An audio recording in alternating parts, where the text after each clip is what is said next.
bagi teman-teman. Karena besok kita ada kelas, jadi kita ajukan selesai ya. Sebelum kita awali kelas kita pagi ini, kita berdoa terlebih dahulu sebagai wujud kesyukuran atas nikmat rahmat dan kepahaman dalam aktivitas kita pagi ini. Berdoa silakan. Bismillahirrahmanirrahim.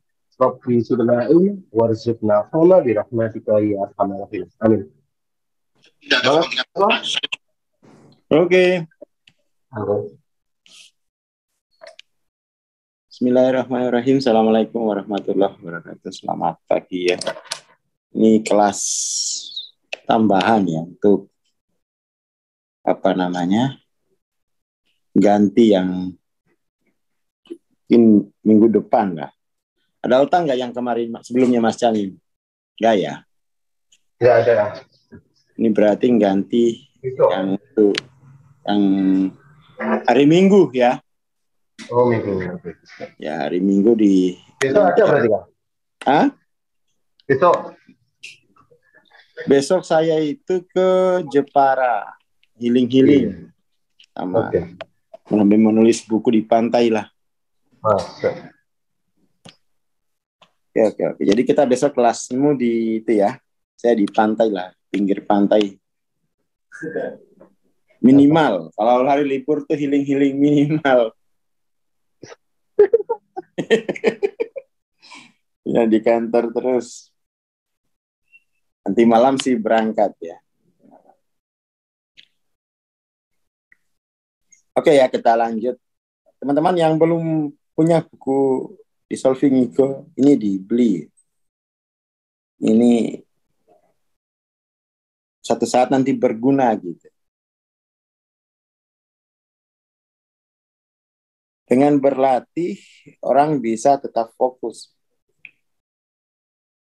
ke kualitas kesadaran sebagai sebuah proses tanpa terlibat di dalam apa yang sedang diproses atau dialami gitu ya. Sebenarnya ini kalau kita ini ya, kalau dari apa istilahnya ya, dari penjelasan kelas kemarin itu di Surabaya, yang besok juga akan kita bahas kembali ya, karena kemarin kan di Surabaya yang ikut itu hanya sedikit. Kita akan coba bahas yang ini kan. Kita akan coba bahas yang level progresif spiritual ini, atau sebenarnya perjalanan spiritualmu itu sudah sampai level mana sih? Kan gitu. Jangan sampai itu mutar-mutar di sini aja. Yang mutar-mutar di level 1, 2, enggak tumbuh. Jadi yang dimaksud dengan berlatih di sini ini tergantung makomnya ya. Tergantung makomnya. Kalau dia katakan tuh baru di level 1, 2, itu kemudian tuh ya dia mesti berlatih untuk berpikir lebih filosofis. Jadi berpikir filosofis itu dia berusaha ya keluar dari eksternalisasian gitu. Jadi makom ketubuhan tuh ini loh panjang. Makom ketubuhan itu ada yang ketubuhan sebagai objek korban ya, objek pelaku. Jadi objek korban itu kamu subjek relatif terhadap subjek yang lain. Jadi masih dalam kekuasaan yang lain. Kayak anak-anak ini kan, yang belum bisa cari uang, belum bisa menghasilkan uang sendiri, itu kesubjekannya itu relatif.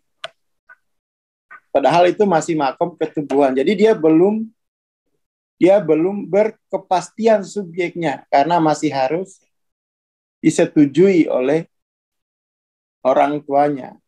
Kenapa begitu? Nah, dia belum bisa hidup, belum bisa menghasilkan uang. Belum bisa menghasilkan uang. Ya, seperti itu. Dan itu akan dia harus dilampaui gitu.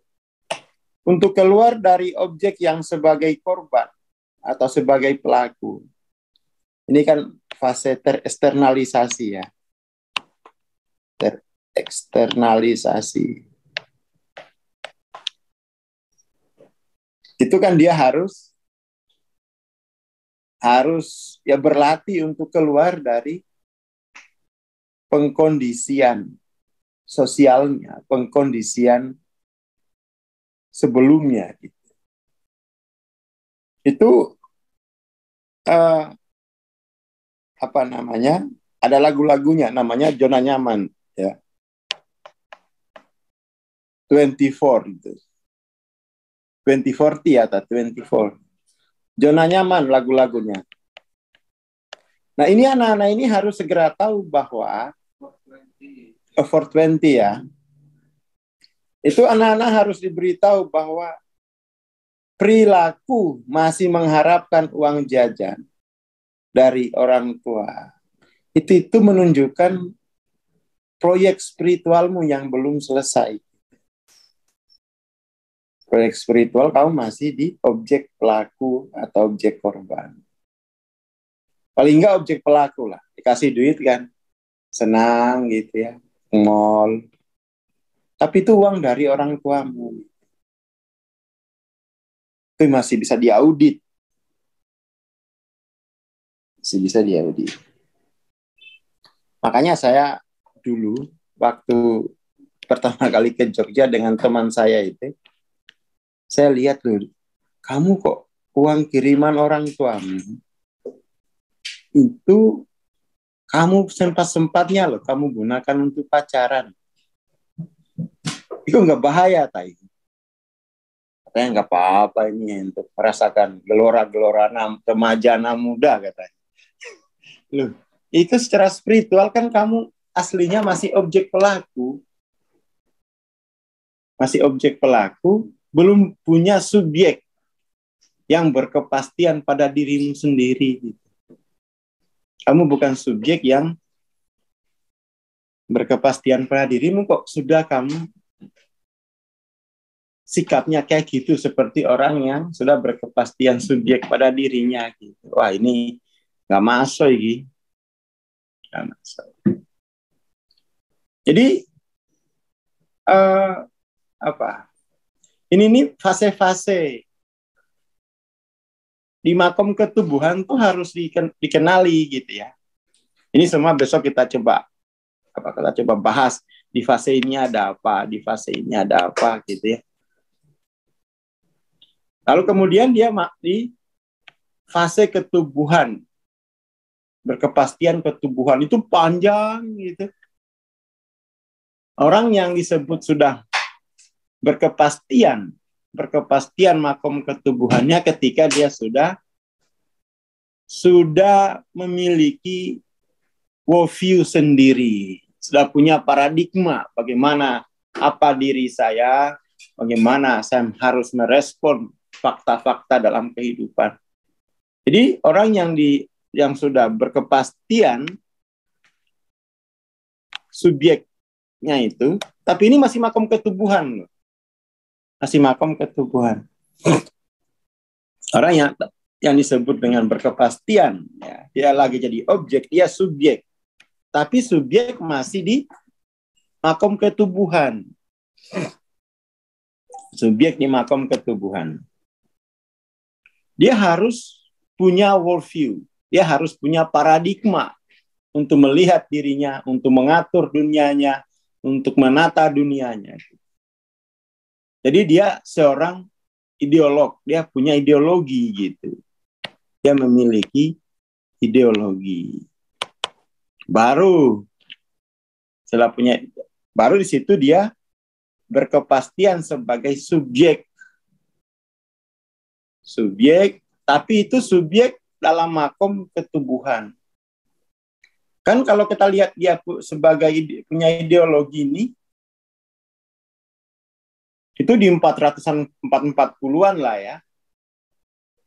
440 ke atas. Dia punya ideologi.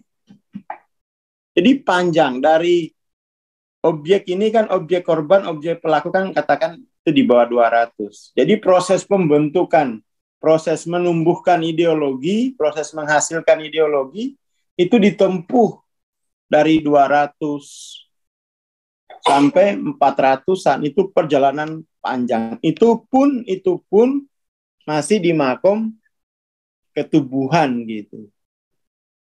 Itu pun masih di makom ketubuhan. Dan itu setelah itu baru dia lepas lagi makom ketubuhan yang subjek makom ketubuhan menjadi subjek dalam makom ketuhanan. Panjang ini ceritanya ini. Nanti besok lah waktunya berapa jam Mas Cami? Waktu 3 jam aja ya. Jangan seharian. Waduh, harian saya bisa 9 sampai jam 12. ya, nggak jadi healing kalau seharian gitu. Jadi itu teman-teman ya, yang inilah dengan berlatih gitu ya. Tapi berlatihnya ini kan tidak sama tahapnya, tidak sama levelnya, tidak sama. Sendiri-sendiri menjalaninya itu, sendiri-sendiri. Dan itu apa? Saya tuh kalau lihat Adin itu ya, kemarin itu aku ketemu Adin di Surabaya. Wes perkembangannya itu loh. Bang, aku wes kerja. Oh, kerja apa? Kuli ya, nguli pakai topi kayak kuli beneran. Ya Allah, tapi itu proses spiritualnya dia gitu. Bagaimana dia berusaha untuk kuat gitu ya. Gimana dia bisa untuk berkepastian subjek gitu-gitu. Batinku, anaknya profesor loh. Aku kerja tanganku kasar, yo bagus, sip. Ya itu perjuangannya dia untuk keluar sebagai objek gitu.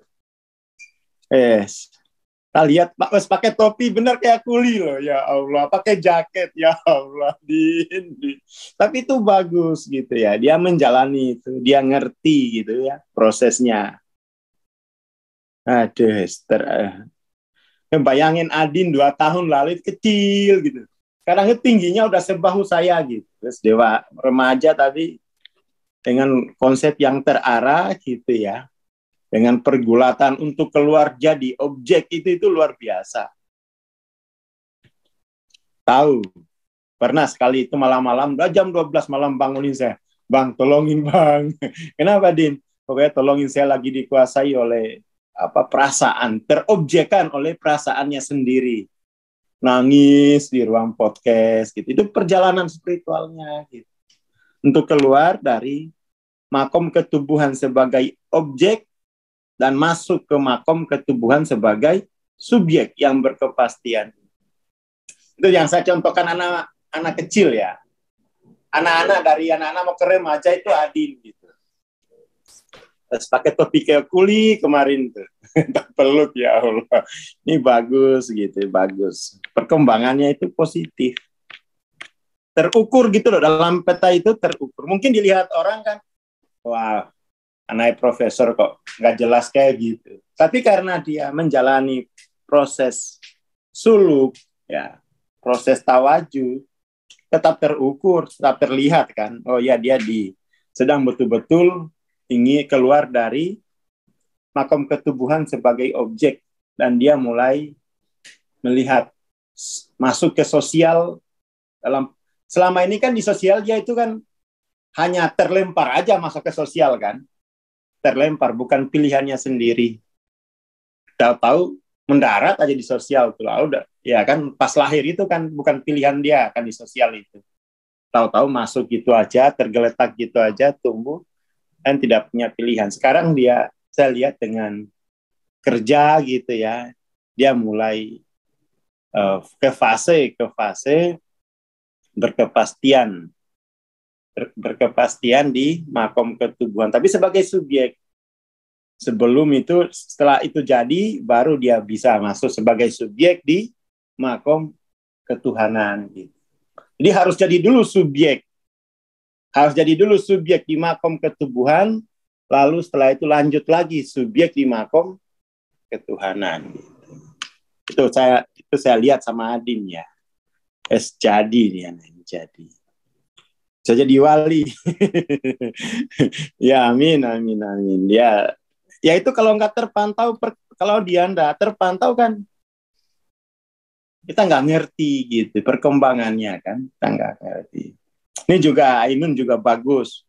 Mulai ini energinya saya lihat, wah sudah mau jadi subjek, sudah inilah ya, sudah subjek berkepastian ketubuhan. Itu harus ada bahwa aku ini subjek. Aku punya kebebasan, aku punya ideologi gitu. Gak bisa lagi hanya tereksternalisasi sampai tua gitu. Oke, ya itu penting. Anak-anaknya itu dikawal gitu loh, proses evolusinya. Wong sudah ada peta suluknya. Sudah ada peta suluk. Kalau sering-sering aja. Seperti itu. Jadi berlatihnya itu sesuai dengan levelnya. Ya wes itu dulu pagi ini ya. Jadi ini ya gantinya untuk minggu. Minggu mungkin saya banyak job. Jadi saya ganti sekarang. Itu ya Mas Yamim ya. Siap, Kang, siap. Ya, jadi ini berlatihnya ini sesuai dengan level masing-masing. Berlatih. Oke, itu dulu. Terima kasih. Selamat pagi. Assalamualaikum warahmatullahi wabarakatuh. Waalaikumsalam warahmatullahi wabarakatuh. Terima kasih Bang Sam. Terima kasih teman-teman.